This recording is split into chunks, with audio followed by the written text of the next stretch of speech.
pwede nilang ganapin yan sa West Philippine Sea. No? Maraming tubig doon at pwede kayo magbasaan doon. At pwede nyo rin isali yung mga Chinese doon.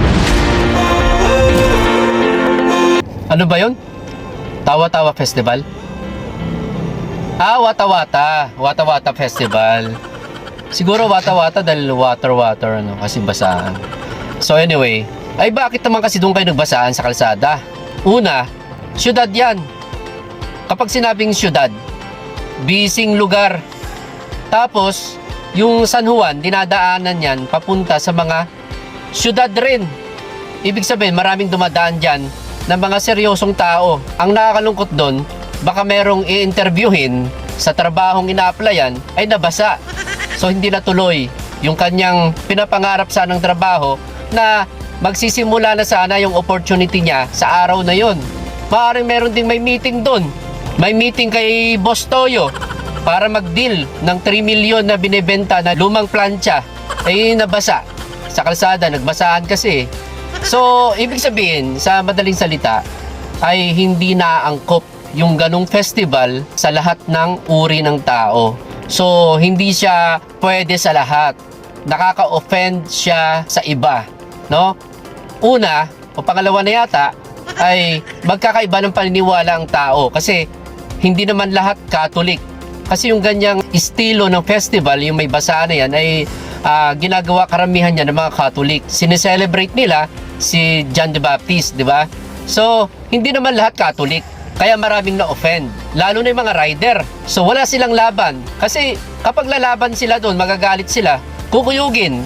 No? So, hindi na pag-isipan ito ng bayan ng San Juan na ito'y maaaring pagmulan ng kaguluhan o karahasan. Buti na lang, yung ibang mga rider ay nakapag-isip-isip na hindi pumatol. Pero meron na akong nakita na video na muntik ng pumatol. At napakadelikado nun kasi pwedeng pagsimulan nyo ng krimen. Siguro ang magandang suggestion ko dito ay mag-provide sila ng malaking lugar para magbasaan at yung mga i-involve na mga tao ay willing mabasa at mambasa. Yun ang siguro magandang suggestion. Tapos, siguro sa probinsya walang problema yan eh. Kaya lang pag syudad talaga, alanganin talaga, no? For example, pwede nilang ganapin yan sa West Philippine Sea, no? Maraming tubig doon at pwede kayo magbasaan doon. At pwede nyo rin isali yung mga Chinese doon.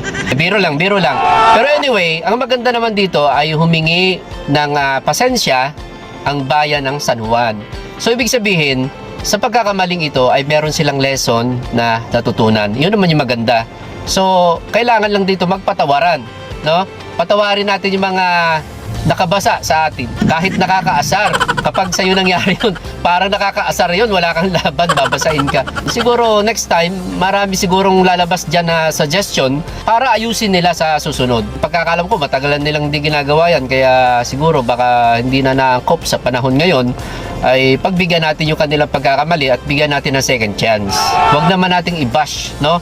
Ang San Juan, o di kaya yung mga taong mga nambasa na ngayon ay sikat na ang pagmumukha sa social media, lalo na si Boy Dila na napapanood ko lagi dito sa Facebook. Siguro this time pagbigyan natin sila ng makabawi at sana kung ako lang ay sana wala na talagang basaan. Kasi nagsisimbolize daw yung basaan sa ginawa ni John the Baptist na pagbabautismo.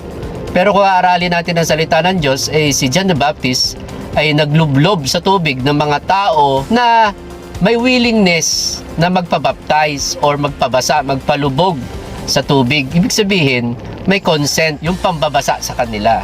Dapat may paalam na maayos kung okay lang ba. Kasi mamaya, napaka-importante ng lakad nun. Tapos binasa mo. Ganun talaga ang Pilipino, no? Mahilig tayo sa kultura, sa tradition na akala natin katuwaan lang. Pero dapat talaga isaayos natin ang lahat para di tayo maka-offend at makaabala at makaperwisyo. Yun lamang yung aking masasabi dyan.